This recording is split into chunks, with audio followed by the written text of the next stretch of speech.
Então, professor, eu sabia que você era bom, mas não sabia que você era tão bom. Que isso? Confesso. Você é muito bom. Não, surpreendentemente, você é melhor. A gente vê aqui. Aí eu tava dando uma folhadinha aqui no livro, A Beira do Abismo, e cheguei nessa página. Mark Zuckerberg contra o mundo. Fenomenal. Porque, basicamente, o Mark Zuckerberg tem o monopólio das redes sociais. Exato. E o que a gente mais fala sobre isso é sobre a liberdade. Ele é dono do Instagram, Facebook, tudo isso. Exato. E aí me vem a pandemia cibernética. Exato. Queria que você falasse sobre. Então, isso entra naquela categoria aí do livro de você perceber que um dos maiores poderes que o homem buscou na história é prever o futuro. O cara prevê o futuro, ele tem dinheiro e poder, né? O mercado financeiro está sempre tentando se antecipar, meio militar também. Então, uma série de coisas que aconteceram e nos pegaram de surpresa foram anunciadas, às vezes 5 anos antes. 5 anos antes da pandemia, o Bill Gates está falando, vai ter uma pandemia. Ninguém deu ouvido. Em outubro de 2019... Mas também não adianta, né? Não adianta você ficar 5 anos... Ai, meu Deus! Virar uma pandemia! Ficar com máscara. Porra, foi bom assim. Chegou Chega de uma já vez. chegou de uma vez, já varreu. Opa, não, pelo mas amor quando de chegou Deus. também... O que ele fala é calcular risco, né? Sim. Mais ou menos isso. Mas assim, você vê, em outubro de 2019, teve um evento na Universidade Johns Hopkins, né? É estranho mesmo, né? Johns, tem um S, né? Johns Hopkins. E que é especializado na área médica, né? Com patrocínio da Fundação Bill e Melinda Gates, em outubro de 2019. Ou seja, 1 mês antes ou 2 meses antes de começar a pandemia na China. Ex-mulher do Bill. Sim, do Bill Gates. Bora, Bill! Eles fizeram uma simulação do que aconteceria se tivesse uma pandemia mundial causada pelo coronavírus. Aí lá 2 meses depois aconteceu. Ou seja, eu cheguei ao ponto de, analisando tudo que está sendo falado no mundo, que se você acompanhar certos caras, você se antecipa. E aí, na verdade, é isso que eu trago no livro. Depois que começou a pandemia, né, aqui no Brasil começou, eu lembro exatamente, dia 27 de fevereiro foi o primeiro caso, de 2020. Em abril, o Bill Gates já estava falando da segunda pandemia. Aí tá tudo no livro, as datas e tal, os links até. Ele começou a falar, não, a pandemia 1 foi espontânea, a pandemia 2 vai ser um atentado terrorista. Que eles vão usar um agente muito mais letal, talvez com 50% de letalidade. Ou seja, pegou, já está com meio pé na cova já. E aí, eu olhei, achei muito estranho, falei, a 1 está começando, o cara está falando da 2 já. E como ele falou em 2015 e aconteceu em 2019, 20, eu já falei, opa, agora eu vou escutar o que esse cara está falando. E aí, em março de 2021, no ano seguinte, ele começou a falar que poderia ser uma varíola.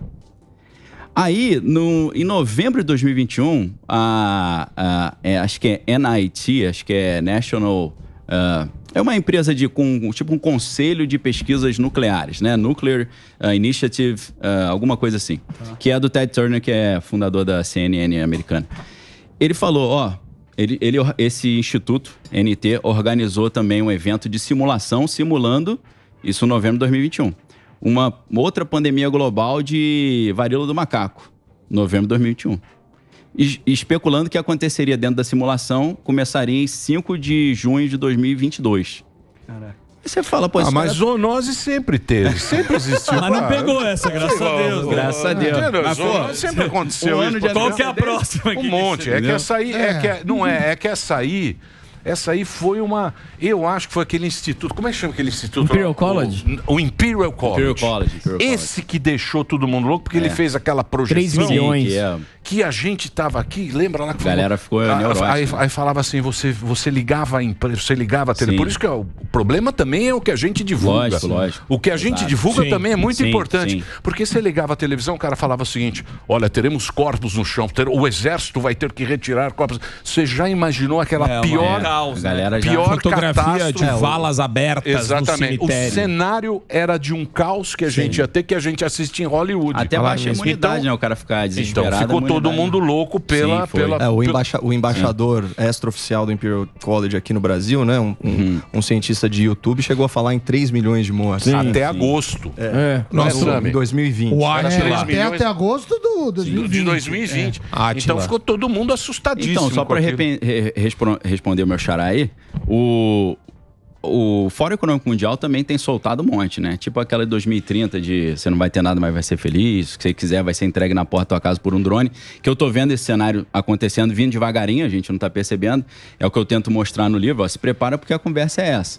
A ideia é, eles estão observando uma quebradeira geral no mundo, uma transferência de renda da classe média para os poderosos e o mundo inteiro dependendo de uma migalhinha do Estado, né? Então o cara não vai ter nada, vai ser pago com moeda digital, não Bitcoin, que é descentralizado, mas CBDC, as Central Bank Digital Currency, né? As moedas centralizadas, e o cara vai ficar na mãozinha do Estado.